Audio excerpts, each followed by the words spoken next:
जय हिंद। मैं प्रकाश कुमार भारती स्वागत करता हूं आपका अपने YouTube चैनल ज्ञानदा ट्यूटोरियल में। दोस्तों, आज हम नंबर सिस्टम के महत्वपूर्ण टॉपिक यूनिट डिजिट, जो कि लगभग सभी प्रतियोगी परीक्षाओं में पूछे जाते हैं, उसको पढ़ेंगे बेस्ट ट्रिक के साथ। दोस्तों, इस टॉपिक को पढ़ने के बाद हम आपके लिए विभिन्न एग्जाम में पूछे गए क्वेश्चन को भी लेके आए हैं, जिसको हम अंत में सॉल्व करेंगे। तो दोस्तों, अंत तक बने रहिएगा। चलिए दोस्तों, बिना देरी के स्टार्ट करते हैं। तो देखते हैं यूनिट डिजिट, इकाई अंक। देखिए, मान के चलिए लिखा हुआ है 55,763, है ना। तो हम बचपन से पढ़ते आ रहे हैं कि हमारा इकाई होता है, दहाई होता है, सैकड़ा, हजार, 10,000। तो हमारा यूनिट डिजिट इकाई अंक यहाँ पर हमारा क्या है, 3 है ना। चलिए क्वेश्चन देखते हैं।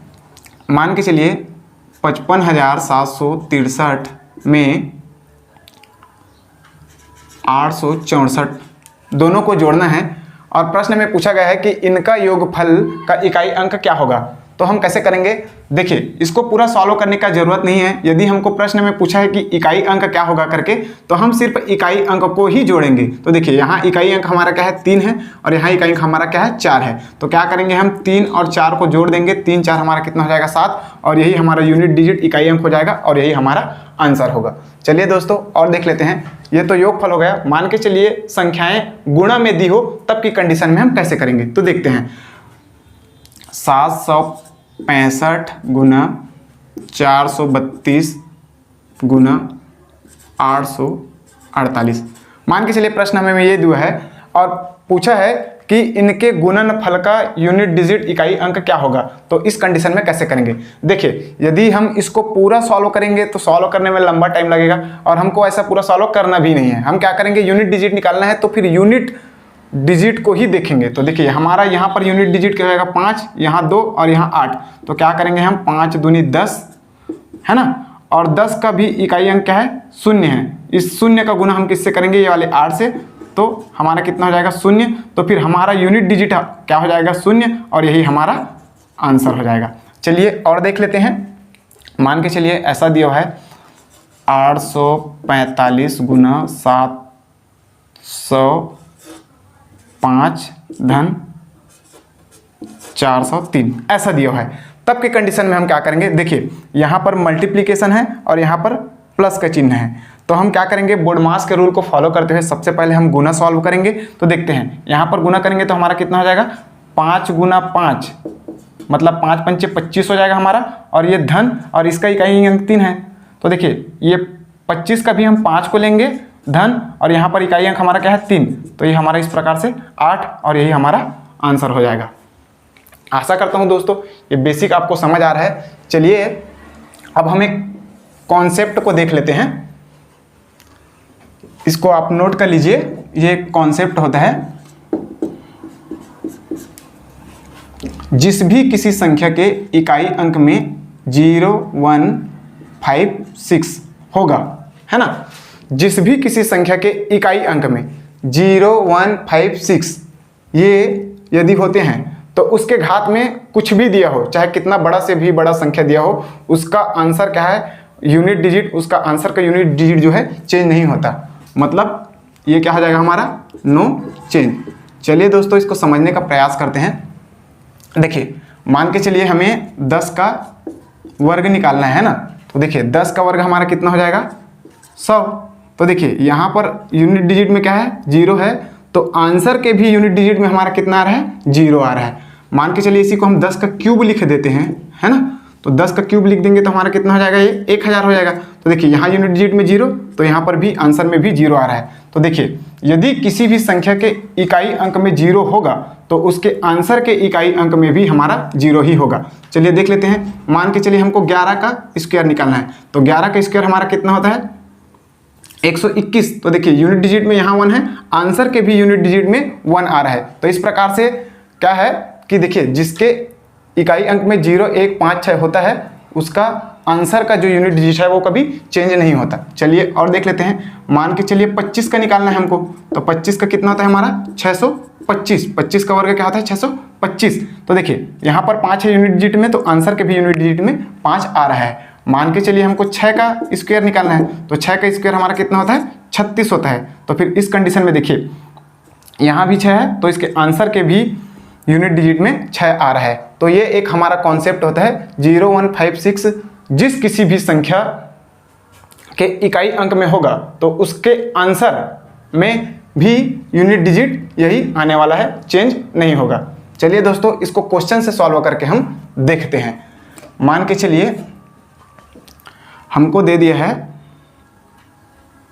565, इसके घात में दे दिया है हमको 99,999, ऐसा दे दिया है। मान को हमें क्वेश्चन क्या दिया है, 565 की घात में 99,999। तो देखिए दोस्तों 565 की घात में 99,999 है। यदि इसको हम गुना करके सॉल्व करें तो लगभग हमको कम से कम 99 बार जन्म लेना पड़ेगा, है ना। तो इसको हमको ऐसे सॉल्व नहीं करना है। हमको कॉन्सेप्ट क्या पता है कि जिस किसी संख्या के इकाई अंक में 5 होता है उसका यूनिट डिजिट चेंज नहीं होता। तो देखिए आंसर कुछ भी आए, है ना, आंसर कुछ भी आए, जो भी आएगा हमारा आंसर, उसके यूनिट डिजिट में हमारा क्या हो जाएगा, 5। तो देखिए प्रश्न में क्या पूछा जाएगा, 565 की घात 99,999 के इकाई अंक में का इकाई अंक क्या होगा, ऐसे हमको पूछा जाएगा। तो इसको हमको क्या करना है, पूरा सॉल्व नहीं करना है, हमको 99 बार जन्म नहीं लेना है, हमको क्या करना है, इसी जन्म में इस प्रश्न को सॉल्व करना है और सिलेक्शन लेना है। तो देखिए दोस्तों हमको कॉन्सेप्ट पता है कि जिस भी किसी संख्या के इकाई अंक में 0, 1, 5, 6 होता है उसका आंसर का जो इकाई अंक होगा वो चेंज नहीं होगा। तो देखिए यहाँ पर 5 है तो आंसर का इकाई अंक भी हमारा क्या हो जाएगा, 5 हो जाएगा। चलिए दोस्तों और देख लेते हैं। मान के चलिए हमको दिया है 361 की घात में दिया है 45 गुना 456 की घात में दिया है 9 गुना 525 के घात में दिया हुआ है 631। तो इस क्वेश्चन को हमको सॉल्व करना है। तो अभी हम देखे हैं कि जिस भी किसी संख्या के इकाई अंक में 0, 1, 5, 6 होता है उसके आंसर का भी यूनिट डिजिट में कोई चेंज नहीं आता, अर्थात नो चेंज होता है, परिवर्तन नहीं होता है। तो देखते हैं यहाँ इकाई अंक में हमारा क्या है, 1 है, यहाँ इकाई अंक में हमारा क्या है, 6 है, यहाँ इकाई अंक में हमारा क्या है, 5 है। तो देखिए इसका इकाई अंक में 1 है तो घात में कुछ भी हो यहाँ पर यूनिट डिजिट एक ही आने वाला है, यहाँ पर भी देख लीजिए 6 आने वाला है और यहाँ पर देख लीजिए 5 आने वाला है। सभी में मल्टीप्लिकेशन का चिन्ह है तो फिर गुना कर देंगे तो हमारा कितना हो जाएगा, 6 कम 6 पंचे 30, है ना। तो यूनिट डिजिट हमारा कितना हो जाएगा, 0, और यही हमारा आंसर है ना। चलिए दोस्तों और क्वेश्चन देखते हैं। मान के चलिए हमको क्वेश्चन में दिया हुआ है 367 इंटू 934 की घात 46 इंटू 936 की पावर 31। तो देखिए जब 0, 1, 5, 6 होता है तब के कंडीशन में क्या होता है, हमारा नो चेंज होता है इकाई अंक। अब मान के चलिए इसके इकाई अंक में 0, 1, 5, 6 नहीं हो तब के कंडीशन में कैसे सॉल्व होगा उसको भी देखते हैं दोस्तों। तो देखिए यहाँ पर इकाई अंक में हमारा कितना आ जा रहा है, 7 है, यहाँ पर इकाई अंक 4 है और यहाँ पर 6 है। तो इसको कैसे सॉल्व करेंगे देखते हैं। तो देखिए यहाँ पर घात में कुछ नहीं है, इसका मतलब क्या है, घात में 1 है तो यहाँ यूनिट डिजिट हमारा कितना हो जाएगा, 7 गुना। अब यहाँ देखते हैं, यहाँ पर इकाई अंक हमारा क्या हो गया है, 4 हो गए। तो उस कंडीशन में क्या करेंगे, इसके घात को देखेंगे। घात कितना दिया है हमारा, 46, 46 दिया है। तो इस 46 को हम क्या करेंगे, 4 से भाग दे देंगे। 4 से क्यों भाग देंगे दोस्तों, आगे हम बताते हैं, आप बने रहिए वीडियो में। देखिए 4 से भाग दे देंगे तो 4 से हमारा कितना बार जाएगा, ये 11 बार जाएगा, 11 चौके 44 और ये 2 शेष फल बच रहा है ना। तो ये 2 शेष फल बच रहा है उसको हम क्या करेंगे, इस 4 के घात में लिख देंगे, है ना। ये 4 है, इकाई अंक 4 है, उसको लिखेंगे और जो 2 शेष फल बच रहा है उसको इसके घात में लिख देंगे। और मान के चलिए यदि हमारा शेषफल कुछ नहीं बचता, शेषफल 0 बचता है, उस कंडीशन में हम घात 4 लेते हैं। ऐसा क्यों करते हैं दोस्तों, बताएंगे। चलिए देखिए ना, अब यहाँ देखते हैं 6 है। अब 6 सिंपल सी बात, हम कॉन्सेप्ट जानते हैं, इकाई अंक में 6 है तो फिर इसको सॉल्व करने की जरूरत नहीं है, तो फिर हमारा 6 आने वाला ही है। तो देखते हैं, यह हो जाएगा हमारा 7 गुना 4 का स्क्वायर हो जाएगा हमारा 16 गुना 6। तो देखिए यहाँ का भी हम 6 को ही गुना करने के लिए 6 ही लेंगे, तो 7 6 के 42। अब 42 का भी हम 2 को ही लेंगे, है ना, तो 2 गुना ये वाला 6, तो 6 दूनी 12। और इस प्रकार से हमारा यूनिट डिजिट कितना हो जाएगा, 2, और यही हमारा आंसर है ना। चलिए दोस्तों और क्वेश्चन देख लेते हैं। मान के चलिए क्वेश्चन हमको दिया है 936 7 की घात में दिया है अपने 93 धन 93 63 के घात में दिया हुआ है 48 गुना 345 की घात में दिया है अपने को 676। तो देखिए इसको हम कैसे सॉल्व करेंगे, है ना। तो देखते हैं, यहाँ पर इकाई अंक में हमारा क्या है 7 है, यहाँ पर 3 है और यहाँ पर 5 है। तो सिंपल सी बात, ये वाला तो चेंज हमारा होने वाला नहीं, ये दोनों चेंज होगा। तो इसको सॉल्व करके देखते हैं। तो देखिए हमारा यूनिट डिजिट कितना है 7, तो 7 को लिख देंगे और इसका घात जो 93 दिया है इसको हम क्या करेंगे 93 को 4 से भाग दे देंगे। तो 93 को 4 से भाग देंगे तो हमारा कितना जाएगा 4 दूनी 8 बचा 1 3 लगा दिए अपन, तो 4 तिया हो जाएगा 12 और शेषफल हमारा कितना बच रहा है 1, है ना। तो फिर ये जो 1 है इसको यहाँ पर हम लिख देंगे धन। यहाँ देखते हैं 3 की घात में ये 48 है, अब 48 को भी भाग दे देंगे हम, 48 को भाग दे दिए 4 से, है ना। तो कितना बार जाएगा हमारा 12 बार, 12 चौक के 48, शेषफल हमारा क्या है 0। तो देखिए दोस्तों, मैंने आपको बताया था कि यदि शेषफल 0 आ रहा है तो उस कंडीशन में हम घात क्या लेंगे 4 लेंगे। तो देखते हैं यहाँ पर 3 के पावर हमारा कितना हो जाएगा 4 और यहाँ पर गुना का चिन्ह है और 5 है, तो कॉन्सेप्ट जानते हैं, तो 5 का हमारा 5 ही हो जाएगा, है ना। तो देखिए हो जाएगा 7 धन 3 के पावर 4 कितना हो जाएगा हमारा 81, है ना। देखिए 3 का पावर 4 का मतलब क्या है कि 3 का 4 बार गुना हुआ है ना, 3 गुना 3 गुना 3 गुना 3, तो 3 तिया 9 तिया 27 तिया 81। ऐसे नहीं करना है कि 3 चौक के 12, तो हम इसको 12 नहीं लिखेंगे, गलत हो जाएगा भैया हमारा। हम क्या करेंगे 3 का पावर 4 है, इसका मतलब 3 का 4 बार गुना हुआ है ना। अब यहाँ देख लिए गुना 5।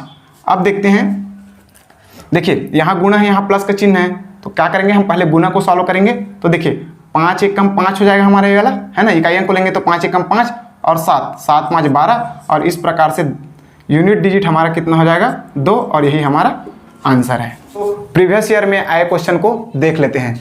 ये क्वेश्चन आरआरबी में ग्रुप डी में पूछा गया है। तो देखते हैं प्रश्न क्या दिया हमारा, 56 के वर्ग का इकाई अंक क्या होगा, है ना। तो देखिए 56 का वर्ग बोल रहा है, तो हम क्या करेंगे 56 का ये वर्ग, और हम कॉन्सेप्ट जानते हैं कि जिस भी किसी संख्या के 0 1 5 6 होता है जिसके इकाई अंक में, तो फिर उसका आंसर हमारा क्या हो जाता है, जो यूनिट डिजिट रहता है वही आता है। तो चलिए दोस्तों, इसका आंसर हमारा क्या हो जाएगा, इकाई अंक 6 हो जाएगा। तो हमारा ऑप्शन डी 6 सही हो जाएगा। 3 के पावर 31 में इकाई अंक क्या होगा, है ना। तो देखिए 3 के पावर 31 बोल रहे हैं, है ना। तो हम 31 को सबसे पहले क्या करेंगे 4 से भाग देंगे, तो हमारा 4 7 28 बचा 3, तो हम क्या कर देंगे 3 के पावर में हमारा 3 हो जाएगा, है ना। तो गुना कर दिए 3 गुना 3 गुना 3 3 तिया 9 तिया 27, तो हमारा इकाई अंक क्या हो जाएगा 7। तो ये ऑप्शन सी 7 हमारा आंसर हो जाएगा। इसको देख लेते हैं 1234 के पावर में 102, है ना। तो हम 102 को फिर से भाग देंगे 4 से, है ना। तो 102 को 4 से भाग दिए तो हमारा क्या हो जाएगा 25 चौक के 100 हो जाएगा और शेषफल हमारा कितना हो जाएगा 2। तो हम क्या करेंगे 4 के पावर 2 और ये धन है धन। अब 103 को देखिए 102 को भाग दिए तो हमारा शेषफल 2 बच रहा था, 103 को भाग देंगे 4 से तो हमारा शेषफल कितना बचेगा 3। तो क्या हो जाएगा हमारा 4 का क्यूब हो जाएगा, है ना। तो देखिए 4 का स्क्वायर हमारा कितना हो जाएगा 16 प्लस 4 का क्यूब कितना हो जाएगा हमारा 64। तो 8 कर देंगे तो हमारा कितना हो जाएगा, यूनिट को कर देते हैं तो 6 4 10 का 0, मतलब यूनिट डिजिट हमारा कितना हो जाएगा 0। तो हमारा ऑप्शन ए 0 सही हो जाएगा। चलिए दोस्तों इसको देख लेते हैं। 35 41 की घात 51 गुना 531 का घात 43। तो देखिए यहाँ पर यूनिट डिजिट में ही हमारा 1 दिया हुआ है, तो सिंपल सी बात इसका आंसर का यूनिट डिजिट भी 1 आएगा गुना इसका भी 1 आएगा, तो 1 1 कम 1, तो ये हो जाएगा हमारा यूनिट डिजिट का आंसर। तो हमारा ऑप्शन सी 1 सही हो जाएगा। चलिए दोस्तों, तो हम देख लेते हैं कि 4 से ही हम भाग क्यों देते हैं। तो देखते हैं, हम घात में जो संख्या दी रहती है उसको 4 से ही भाग इसलिए देते हैं क्योंकि 4 के बाद जो 5वीं संख्या होती है, 5वां अंक आता है, वह उसी इकाई अंक होता है, वही इकाई अंक होता है और उसकी पुनरावृत्ति होती है, मतलब 5वीं बार में फिर से वही संख्या आ जाता है। चलिए देखते हैं। मान के चलिए हमको दिया है 2 के पावर 4, है ना। तो देखिए 2 के पावर 4 मतलब क्या है, 2 गुना 2 गुना 2 गुना 2, है ना। तो 2 दूनी 4, दूनी 8, दूनी 16। तो देखिए 2 के पावर 4 कर रहे हैं तो हमारा इकाई अंक कितना आ रहा है, 6। अब मान के चलिए इसी को हम 2 के पावर 5 कर देते हैं ना। तो देखिए 2 गुना 2 गुना 2 गुना 2 गुना 2। तो देखिए 2 दूनी 4, दूनी 8, दूनी 16, दूनी 32।